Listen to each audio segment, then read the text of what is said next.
Hi everyone, this is Sumant from Decode Now. Welcome to the lecture series on building a Spring Boot application to perform basic CRUD operations. In the previous video, we created a repository, learnt about the @repository annotation, and also learnt about the advantages and syntax of JPA repository. So let's take a look at our to-do list. So this creating a repository is completed. And now the next thing which we have to do is creating a service class. So in this video, we will be creating a service class for our Spring Boot application. For that, let me create a package called service.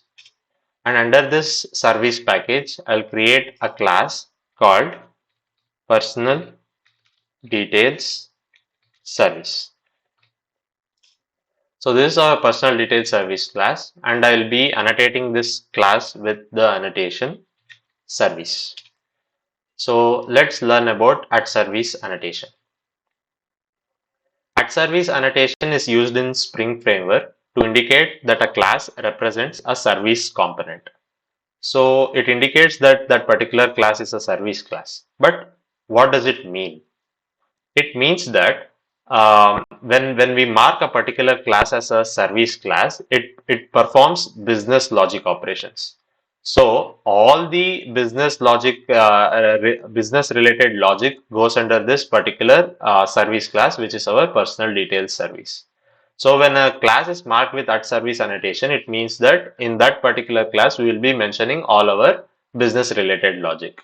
It basically acts as an intermediary between the controller and the repository. What I mean by this is, let's just understand the flow. So first there will be a user, and the user wants access to our repository. Our repository is nothing but our database. So the user will be wanting to get some details or modify some details or create a new data in our database, or to delete an existing data in the database. So in order to do that, the user sends a request. That request first comes to our controller. So this controller will then send the request to our service class, where all the business related logic is present.